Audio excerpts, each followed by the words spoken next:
On continue? Ouais. Parfait, c'est le mot que j'attendais.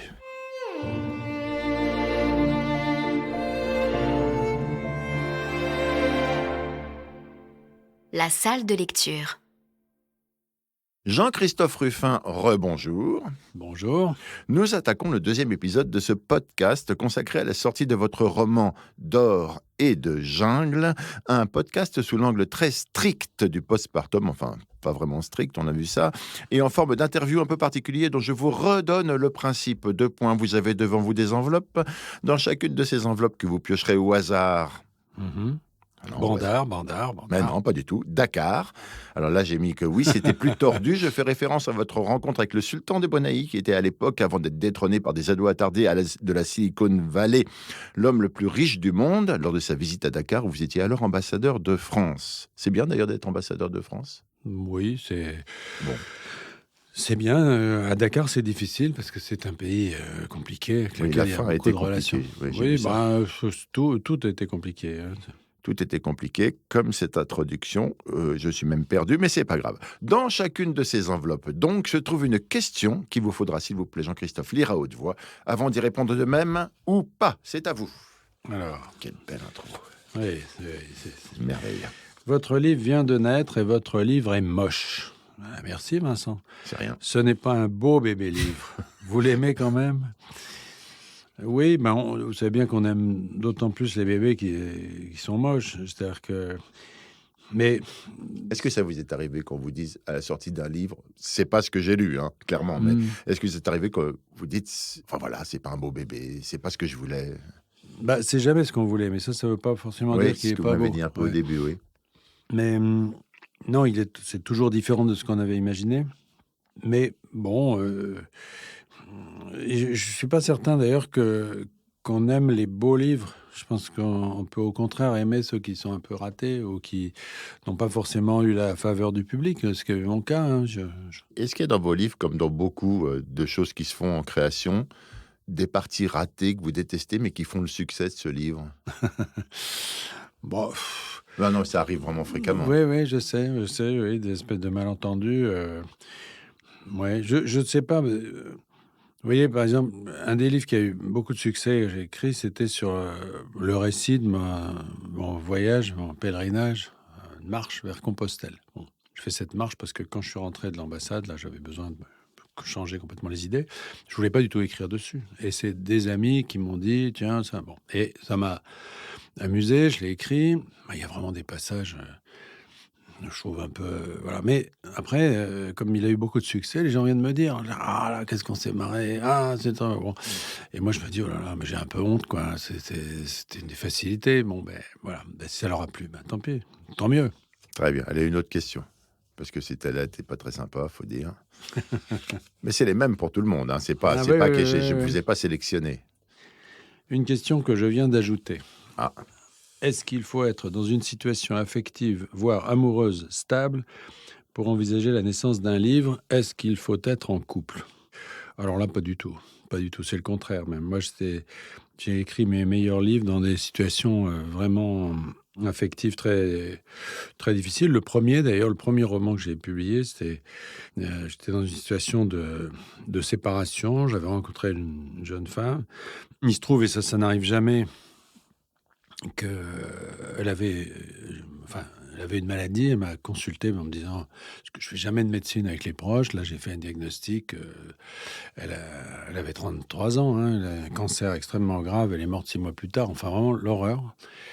Et cette situation de détresse, quoi, ça m'a, au contraire, poussé à faire un livre qui me raccroche au bonheur, qui me fasse vivre quelque chose d'heureux. Vous voyez. Et ça a été le début de ces romans qui, justement, ont rencontré un public parce que la façon même dont moi je m'étais sorti de cette situation rendait aussi service aux autres, quoi. Je la partageais avec les autres. Donc, voilà. Mais je ne crois pas beaucoup, si vous voulez, en tout cas, on peut être heureux et écrire des livres, d'accord, mais je ne suis pas certain que le bonheur soit un moteur.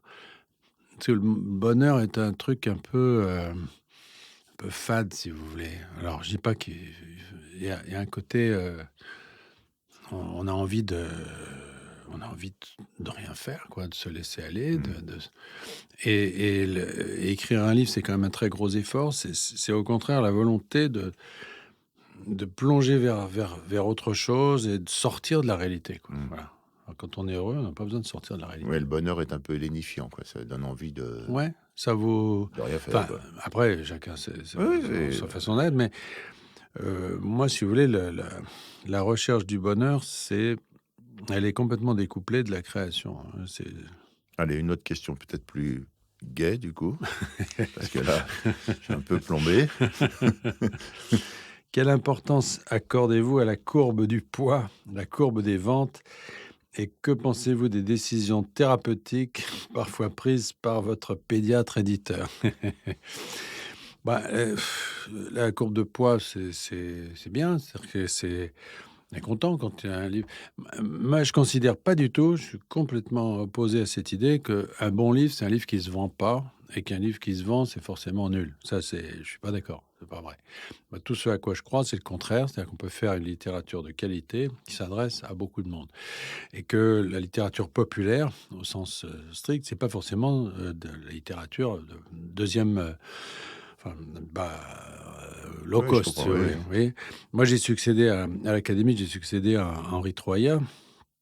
Henri Troyat, c'était ça, c'était vraiment de la littérature très populaire, mais bon, quand j'ai dû faire son éloge et que j'ai relu son œuvre et tout, ben, voilà, alors tout ne tient pas le coup, il y a des choses qui ont vieilli et cetera, mais voilà, il y avait une exigence et en même temps, il y avait une audience. Moi, je trouve ça très bien et les décisions thérapeutiques, je sais pas, Il y en comme a, genre le titre ou faut changer ci, retirer un chapitre ah ou des ouais, choses comme ça c'est existe ça que vous ça? voulez dire? Non, oui, peut-être, hein, je veux pas dire Oui, grand-chose moi, mais ça ben, je ressens ça derrière ça, oui. C'est mmh, que tout d'un coup, ils décident que, bah, avant de le publier, après des lectures, il faut couper ci, faire moi, je ça. me laisse pas trop faire, hein. Mmh. Je me laisse pas trop faire parce que comme, j'ai quand même, l'ancienneté dans le système, si vous voulez, je m'occupe vraiment de tout. Ça veut pas dire tout seul, je le fais Mmh. avec les éditeurs, mais je mets un œil sur le titre, sur la quatrième de couverture, sur Mmh. l'illustration, et cetera, sur le prière d'insérer, sur tout. Sur les publicités radio, j'ai vu ça, Voilà. également.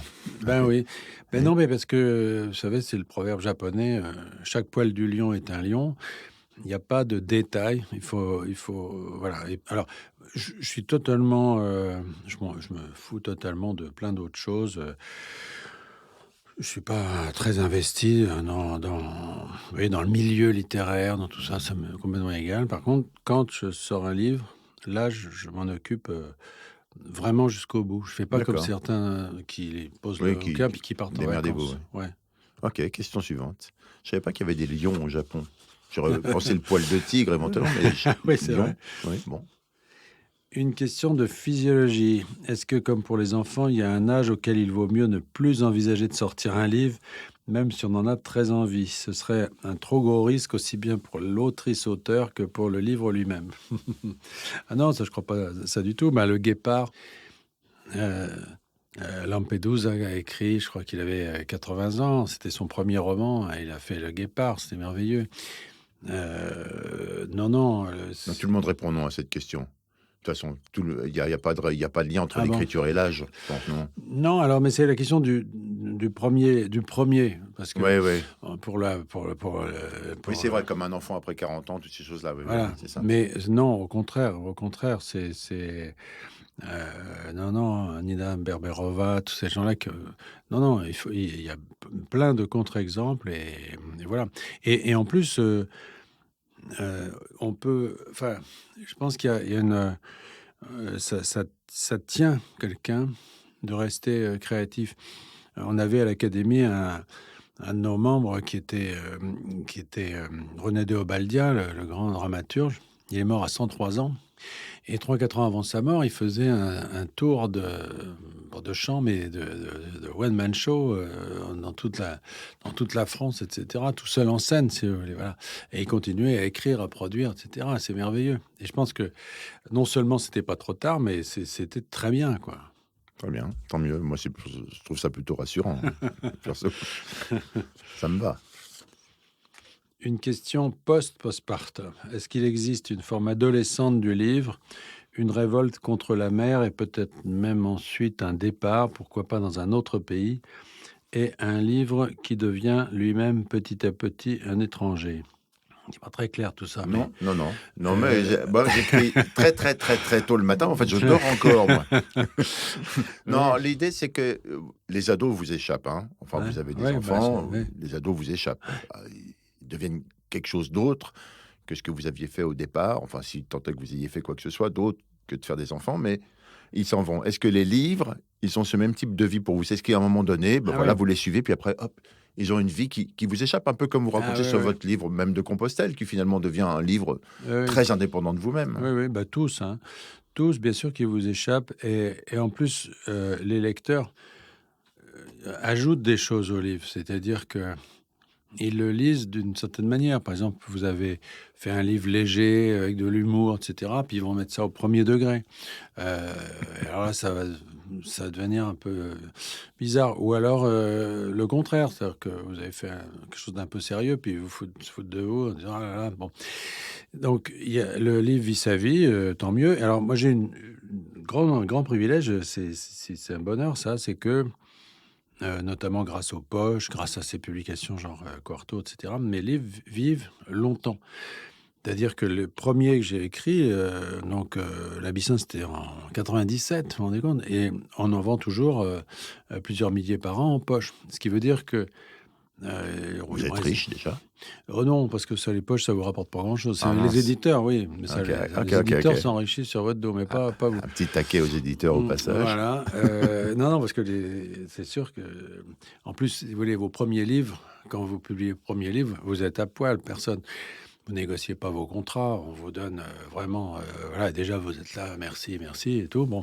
Et puis après, quand le truc est increvable et que ça fait 25 ans qu'ils en vendent, ils n'ont plus rien, vous voyez? Mmh. Ça leur coûte plus rien, ça leur rapporte beaucoup, ils sont très contents. Mais peu importe, moi je m'en fous, tant mieux pour eux si mais au moins, je vois les signatures que je fais en ce moment, si vous voulez, il y a tous mes bouquins sur la table et il y en a qui sont Ça vit là. encore, oui. Ouais, Ouais. ça fait 20 ans et les gens viennent, ils me font signer ça. Parfois parce qu'ils l'ont lu, parfois parce qu'ils n'ont pas lu encore, bon et ça, c'est merveilleux parce que moi, ce qui m'aurait angoissé beaucoup et déçu et c'est justement, ce que vivent beaucoup de mes confrères, c'est-à-dire qu'ils publient un livre, ça fait 5 ans, 6 ans, 10 ans Mmh. qu'ils y pensent et puis, 1 mois après, le truc a disparu, Ouais. quoi, voilà et ça, c'est terrible. Et c'est encore pire dans le cinéma, je veux dire. Ben oui, Il y a une oui. semaine, c'est fini. Eh bien, Jean-Christophe, merci. On marque une nouvelle pause, une deuxième pause, avant de se retrouver pour un troisième épisode. Le temps pour nos auditeurs d'un clic sur troisième épisode.